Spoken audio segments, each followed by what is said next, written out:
Hey y'all, welcome and welcome back to my channel. It's me, KiaSimone, and we are here for the next installment of As the Huntsville Turns, because this is a bunch of damn drama. Let's just get into it. Before we do, please be sure to like, share, comment, and subscribe if you have not already. And of course, I have to shout out all my super thanksters. Thank you so much to Dana Monet, Esther Young, Sharonda, Amber Lede, Yvette Greer, Delicia, Tanya Fuller, BZ. Child, I feel like DMX on that song when he was calling all the women's names. And on Cash App, thank you so much to Lorenzo Malone. Thank y'all. Of course, this episode picks up where they left off in the middle of this damn Crime Stoppers conference between Mel and Keke. So Mel is posing the question to Keke that Tiffany posed, which is Keke being accused of theft going to hurt our brands? Keke said, well, accused or convicted? Mel said accused, but accused is enough for us, so, the question still stands. Keke said in the confessional that she thought she and Tiffany had gotten beyond all of their issues, and I said, and I thought you had gotten beyond your delusion, but clearly you have not. She said when she goes to court and she is vindicated, she expects everyone to bow down and make up for it. Girl, I wouldn't bow down when Beyonce said bow down. Who the f is gonna bow down to you? Now, she goes on to tell Mel that she can't talk about the situation at all, but she's also not worried about it at all because she knows the details. Mel said, oh, that's nice, but that was you in the video, right? Keke said she can't confirm or deny anything about the case,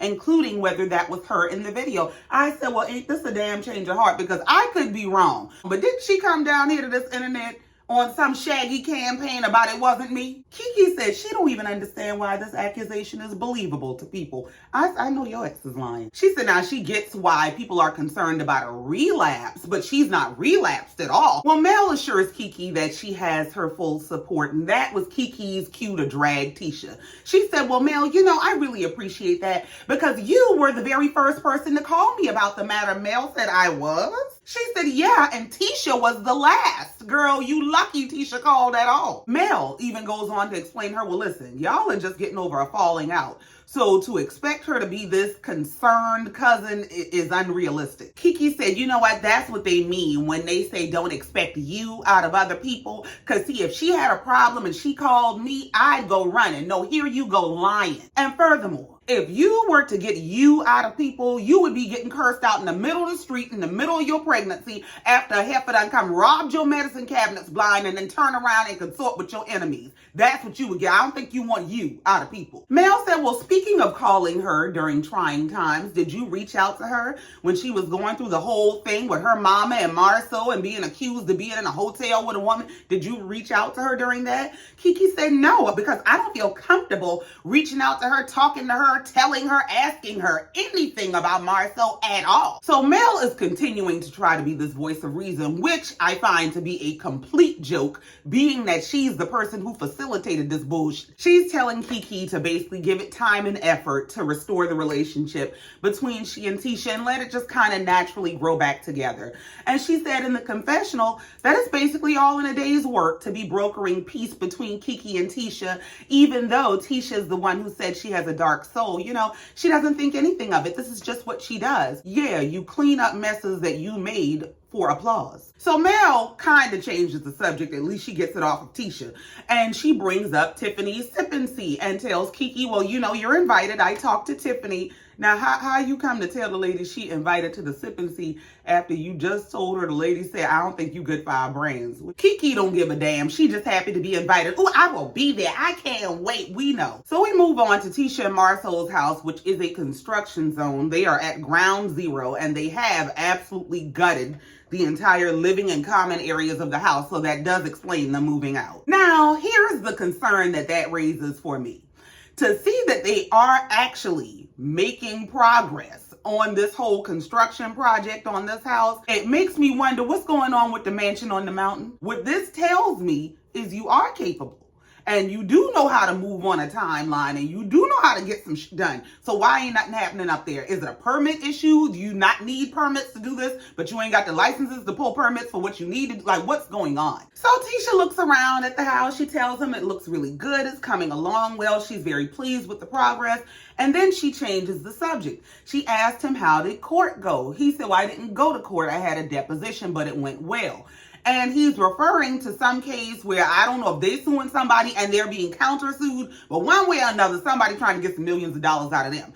And what I'm trying to figure out is why the hell are you asking him how court went? You didn't go? Ain't all the businesses supposed to be in Tisha's name? And ain't Tisha supposed to be the multi-million-dollar CEO and all this stuff? So you sending Marsau scamming us to court to represent you and the business on a case where y'all are being sued for millions of dollars, girl? Well, she don't really give a damn what the reality is. As long as Marsau said we good, all right, we good. Well, let's move on to the next subject. What's the furniture budget? Now, maybe this is a redundant question. I don't know. But don't she run the damn businesses? Ain't that what she set up and told us? Why are you asking him all this shit? I could see if she went to him and said, this is what I was thinking. Let's have a discussion about the budget. But she's going to him like some damn dependent about tell me how much I got to spend. Girl, do you work here or not? Marsau get to stuttering and stammering, but yeah, we gonna have to get creative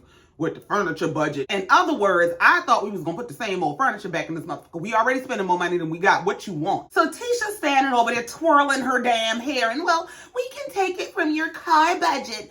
Now we got to sit through this whole conversation that is more suited for their damn accountant about what their allowances are and how much money they get to spend every month. And what this scene gave me is y'all want us to know y'all spend a bunch of money on frivolous bullshit. Marsau lets it be known that Tisha has a $5,000 monthly budget. He only gets $3,500, and she's standing there with that stupid ass smirk about, well, I have to buy stuff for the kids. Tisha annoys me with this whole dumb damsel act. I cannot stand women who do this thing where they just play dumb and all they know how to do is swipe a card. You annoy the shit out of me. They going back and forth about he spent $3,500 to get a wrap done on his car.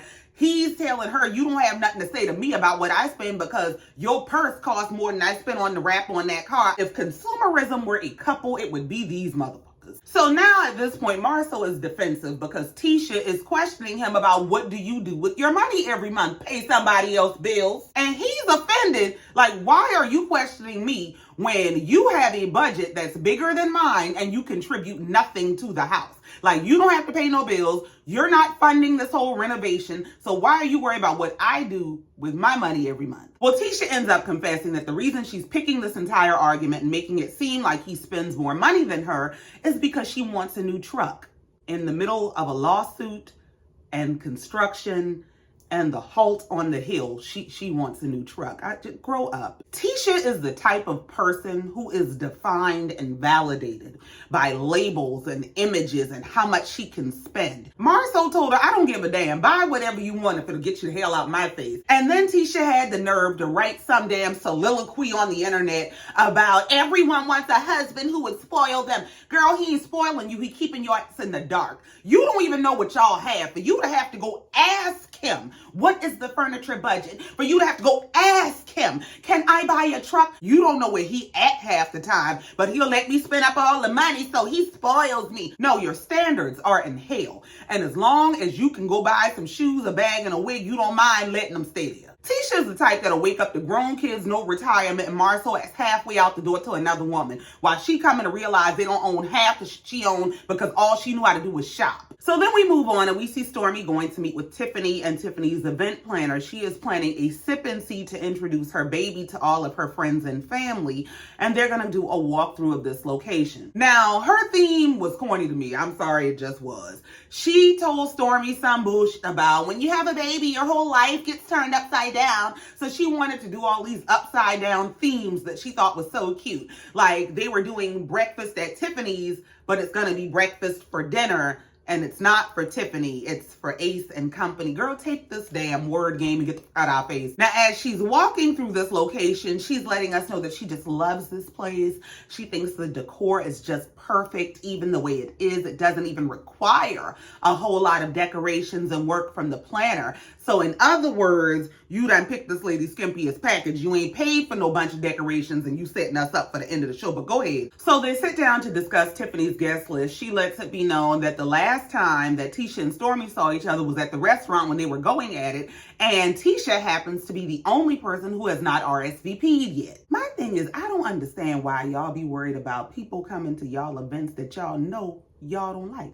If you don't like somebody, you don't get along with somebody, why do you want them in your space and in your face? I do not understand. Stormy said she don't think the situation with her and Tisha at the restaurant was as bad as Tiffany is making it out to be. She said she's actually pretty cool on Tisha, but her husband is another story. She said, I can't deal with men who act like bitches. And Marsau is that man. She said he's the type that thinks he's the smartest in the room all the time, and in truth, he's an asshole. Tiffany said no worries. She went over the rest of the guest list, which included no men and Keke. So you ain't got to worry about Marsau coming, but Keke is going to be here. So now when Tiffany announces to Stormy that she invited Keke, Tiffany is shocked that Stormy is shocked that she invited the lady about, well, why? Well, didn't you just say the lady was a thief, a junkie, and a sinner? I don't understand. Stormy said, well, the why would be y'all didn't get along, and this is a sip and see for your baby, and it ain't like we just having drinks. I mean, this is a personal event, so I'm surprised that you would be inviting her. Tiffany said, well, I think it's time to move forward as long as she doesn't come in and take any locks or centerpieces or anything. And that's exactly why you're inviting her. You're inviting her as the hot topic of the city who you can have there in the flesh for everybody to talk about. Why would you invite this lady who you know you do not like, respect, or believe? It gives a very much mean girl high school behavior. And for the Kikis of the world, stop going around people you know don't like you just so you can be down because you want to be in this particular room and, oh, they invited me. They only invited you to tear you down. Sometimes there's more power in your no. There's more power in declining an invitation than accepting one. When I know I'm walking into a room where y'all don't respect me, y'all don't value me, y'all won't get me. Stormy said, well, I saw the whole Crime Stoppers segment and I thought it was a kind of tough thing. You don't think so? Tiffany said, I don't know what the hell you could be going through to end up on Crime Stoppers. Like, what could she have been going through that would have led her into the store to be using a child to shoplift and end up on the news? She said, I'm not sure how to move forward in terms of being friends with her. And when I initially saw it, all I could think is, I don't want nothing to do with her. Stormy said, really? Wow. She said, yeah, but Mel came by and we had a conversation and Mel encouraged me to try to see Keke in a different light or to try to have a friendship with her or get to know her. So I'm going to give her a chance. Stormy said, oh, that's really nice that Mel could come tell you that you should be nice to her. So at the mention of Mel, Stormy changes the subject. I ain't got time for that bullshit today. Don't even bring me that. She asked her, well, how is it going with you getting back into your rhythm after having the baby? Tiffany is sitting there trying to cry about how overwhelmed she is and how Lewis is her backbone, but he's always on the road. He's never there. I said, this is exactly why you had that baby. Quite honestly, I don't think she want Lou. I don't think she like Lou like that. But I do think he must have some kind of financial wherewithal about him. And this baby assures that if this marriage don't make it, the check will. I do not buy this whole, I'm so overwhelmed and he's always working. I don't buy it because you sat on TV and said over and over and over again that I know we don't have time for a baby. We don't have time to have sex to have the baby because I'm always busy and I'm working and I have a career and I don't want to be touched when I get home. When this whole I don't have time to have sex thing became a problem in your marriage, your response to your husband's complaint about not getting sex was to give him a baby that was going to require even more time and was going to cause y'all to get even less sex. So you didn't have time to have sex for fun, but you had time to have sex to have a baby, and now the baby is here and it's a problem? I honestly think what it comes down to is she don't want to be married to that man. And this is her setting the foundation of that. Stormy encourages Tiffany to figure out what it is that she needs for herself, to take care of herself, put herself first, and we move on. We move on to see Tisha and Marsau going on a double date with Chris and Nell Fletcher. Well, when we see the Fletchers in the confessional, Nell said they're going on this double date because they're trying to figure out why, with all of their expertise and experience, why they were not invited to participate in this whole Black Expo. Chris said they have more years under their belt being in business than anybody in this comeback group. So yeah, they want some explanations. The explanation is probably that rejection is God's protection. Every time we look, it's some more bullshit coming out of this damn expo. I don't think y'all wanted to be a part of that. So they sit down for dinner and Tisha and Marsau break the ice by asking, how's everything? Chris and Nell said everything is great. Life's great. Business is great. Tisha said, Chris, you still dancing on TikTok? He said, sure the hell am. Nell said, yeah, real cute. So what happened at that expo? Tisha said, oh, it was real nice. It was a lot of business owners I never even knew existed. It was really nice. Nell said, yeah. So speaking of business owners you clearly don't know exist, why didn't y'all invite us? Here Marsau go with his bullshit. Marsau says, so y'all didn't feel invited? Nell said, no, we didn't feel invited, nor were we actually invited. And you told us at Mariah's birthday party that you would make sure that we got a personal invitation, and that never happened. So now when Marsau is confronted with his lies, he starts some more bullshit about, well, I don't even know what it is y'all do. I know your ass is lying. How the fuck you don't know what this man does when your wife was getting pictures of supposedly your back on a bed in a hotel room sent to her? You told her that wasn't you laid up with some woman because you were in Atlanta with Chris Fletcher on business. So you don't know what he do. And Tisha sitting her dumb ass there, just stroking her hair, looking like a Stepford wife on Stupid. But he just admitted that he lying. Chris said, well, Marsau, you knew I was a real estate broker. He started that damn stutter. Nell said, well, what did you think we did? This motherfucker said, I thought Chris made a bunch of money and you were just his pretty little wife. In the confessional, Nell said, I'm getting real annoyed with him and his little comments. She said, because I am far more than Chris's pretty wife. She said, I am a businesswoman and a successful one at that. And Chris came to back his damn woman up. He said, we is the original power couple of Huntsville. We've been doing this for 29 years. Now, maybe in 29 years they can get like us. I said, y'all better talk y'all shit. Tisha said, you won't get me caught up in this bullshit. Tisha said, you do know this lady got a whole daycare. Marsau said, she has a daycare? She said, yeah, for 29 years, longer than you've been grown, motherfucker. Marsau said, well, did you guys ever tell me? Chris said, hell yeah, I told you. And he dropped the name of his wife, daycare. Yeah, I told you my wife got a damn daycare. Don't start no shit. You ain't gonna send me home with that drama. Marsau said, well, I just didn't think about it and I apologize. Nell said, yeah, all right, I accept your apology, but I do not believe you. He said, what you mean you don't believe me? Why would I lie about that? And then turns right around and says, well, honestly, the reason was because, y'all are friends with people who we don't really get along with. So, since we're not in a good place with them, we thought it would be weird to invite the Holt's friends to our event. Now, so let me tell you something. This ain't high school and this ain't college. I don't play those childish games. Tisha is backing her dumbass husband up about, well, it's just that we have a line drawn there. Now, so okay, that's how y'all operate. I understand what you're saying. Y'all get down like that, but I don't get down like that. Tisha said, well, no, it's not that we operate like that. Yes, you do. Y'all are willing to forego doing business with successful business people for the sake of a personal beef that you have with someone that they're friends with. But you're not above doing business with these people to the extent that you can use them as an alibi when your personal bullshit starts to rear its head. Okay. Tisha said it's not that this is how they get down. It's just that the situation is so sensitive that they've had to draw these lines. Nell said, yeah, that's all well and good, but I don't think it's a Holt issue as much as it's a Mel issue because they're still friends with Martell. So Chris changed the subject and asked, were they able to get the comeback group back together? And that's a big hell no. Marsau brought up that Mel and Martell didn't want to speak at the event, much less did they want to rejoin the comeback group. Nell said, well, I heard they didn't want to speak because you didn't want to pay. Marsau said, well, you heard right, because I ain't paying a damn soul. Pay them to speak. They lucky we didn't charge them to speak. I said, yeah, it got to be drugs. You didn't have a name or a platform to offer them. You were building a platform that you needed people to use their names to attract attention to. And you think they owe you money for that? If you don't take your ass down to the nearest rehab. Marsau said he doesn't feel like they should have to pay speakers in addition to paying the cost of putting the event on. The speakers are a part of the cost of putting the event on. How you want to host an event but don't want to foot the bit? What? And he's throwing around this whole, it's a philanthropic event.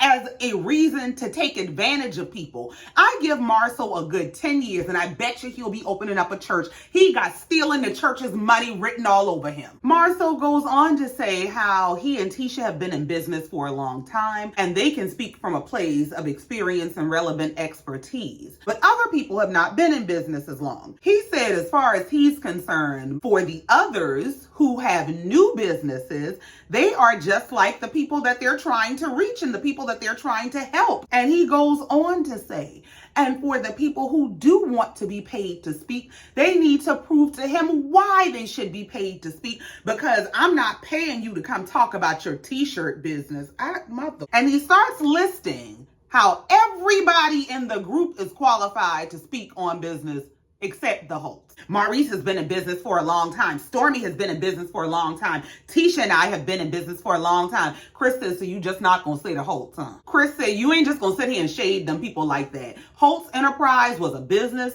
They were successful. Nell said, and you were partnered with them. Chris said they were around for a while, to which Marsau responds by saying, well, where are they now? I said, boy, if waiting on your downfall was a person, it would be Marsau. They told him that was low. That was a very low blow. And in the confessional, Nell said, Mel sells more than t-shirts, so she can offer advice and experience to the community. Just because someone goes through a major life change, to include changes in their career or industry, it does not take away the experience and expertise that they have gained from the businesses and industries that they've been in.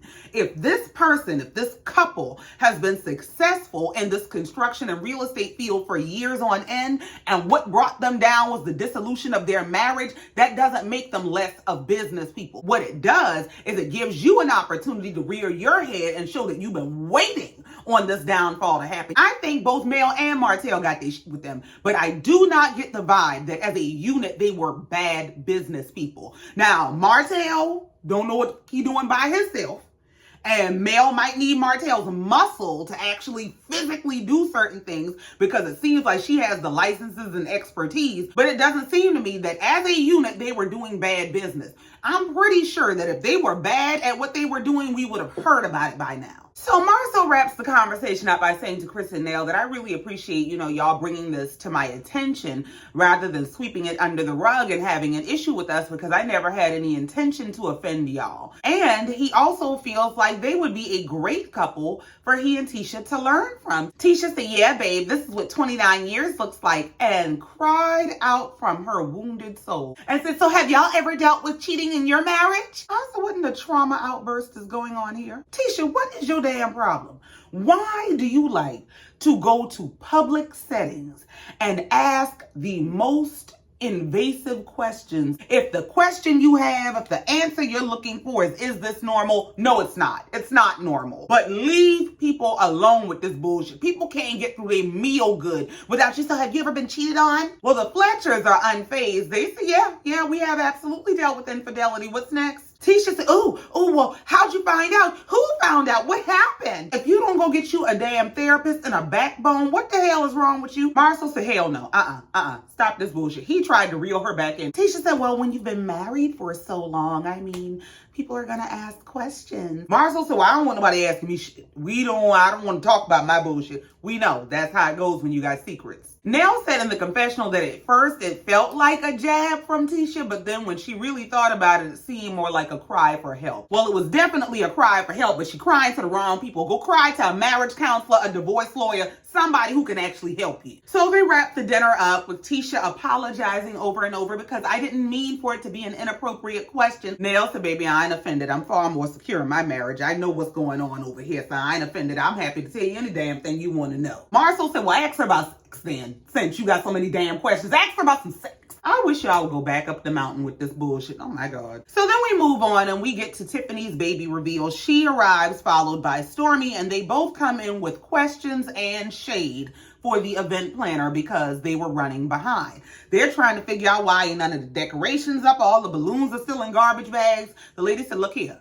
It was a rainstorm earlier that set us back. I'm trying to get this shit set up as quickly as I can. Tiffany is, well, what can I do to help? They said, go look pretty. She said, no, but I need to help. Go sit down. She said, no, but it looks like you really need my help. You gonna need Somebody else help if you don't leave that damn lady alone. So then we see Kimmy arrive, and she comes in looking around too, like, what the hell is going on here? Why y'all ain't got shit set up if y'all don't leave that damn planner lady alone? And then we see Mel arrive. Now, why Mel came to the sipping seat in a sweatsuit and a whole lot of hair, I don't know. But she looked like she was running errands and just decided, I'm gonna stop by there real quick. Now, when Mel comes in, she comes in hugging and greeting people. She spoke to Tiffany, she spoke to Kimmy, and she spoke to Stormy, but Stormy did not speak back. So since Stormy thinks she's cute, Mel said, I got something for that ass. She lets it out the bag that she done met the baby. This event is for the peasants. That was to one up that not speaking. Yeah, you think you got something on me because you think y'all friends? Yeah, I've been to her house. Mel said in the confessional, let's be very clear. I said hi to Stormy, and I said it loud enough because y'all claim I barely spoke to Destiny. But I said hi real loud, and she opted to not speak to me and rummage around in her purse. So I know she heard me. She just didn't want to talk to me, and that's fine. So Tiffany is pretending like it was this big secret. And why did you tell? She said, oh, I wasn't supposed to tell. Well, I mean, I wouldn't have missed today anyway. Well, we are so thankful for your presence. Oh, wonderful one. So they get to discussing the guest list and whether Tisha is coming. Kimmy said, now I talked to Tisha, but the last time I talked to her, she hadn't RSVP'd for this. So I don't know if she's coming or not. And they get to talking about the expo. Well, Tiffany wants to know why she was invited to the expo as a guest to sit on the front row and not a speaker to sit on the panel. Stormy said, well, I low-key wish I'd have gotten me a seat in the front row since my seat on the stage ended up costing $100 on a confrontation. Mel asked Stormy, well, who did you get into it with? Well, now all of a sudden Stormy is speaking to Mel. She said, Marsau, oh, so you can bond over drama. Okay. Mel said, yeah, I heard about people getting into it over these booth fees and all kind of stuff. Stormy said, yeah, you did real good to sit this one out. Kimmy said, shit, I didn't know we paid till I went home and talked to Maurice. So then we see Nell arrive at the sipping seat. She comes in, pulls Mel to the side, and gets the shit started immediately. So she catches her up on the fact that she and Chris went to dinner with Tisha and Marsau.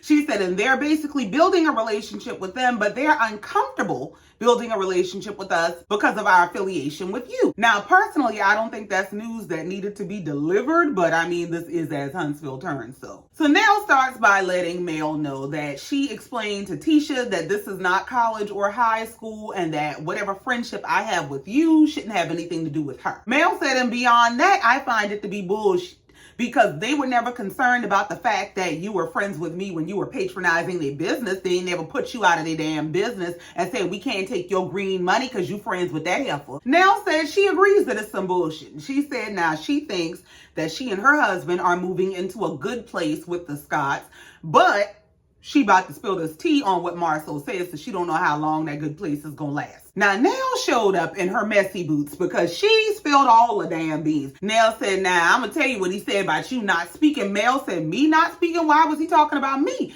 Nell said, well, there was this whole conversation about the expo in general, about who spoke and who didn't speak, and that he brought up that he didn't feel he should have to pay anybody to speak. He said the reason they deserve to get paid and not you is because they've been in business longer than you. Now, I told him, I don't know if I totally agree with that, but yeah, girl, that's what he said. Mel said, well, you know, if we want to get into throwing jabs, we can all throw jabs, because I could say that I don't want to be associated with people who call themselves business people but have a $5 million lawsuit for fraud. Well, damn, okay. Mel said, for the record, she's been in business since 2008. And rather than being so concerned with her coins, they should just be grateful for the coins that she put in their pocket because she had a vision and a dream. I said, now, hold on now. You can slow down with the Mel Luther King speech because you sacrificed your marriage for this to blow up and tried to drag other people's marriages down with it. But go ahead. Nell said, yeah, girl, it was the t-shirt shade for me. One thing about Nell is out in the open messy. She don't even try to hide the shit. Yeah, I brought the mess and I'm knee deep in it, girl. Mel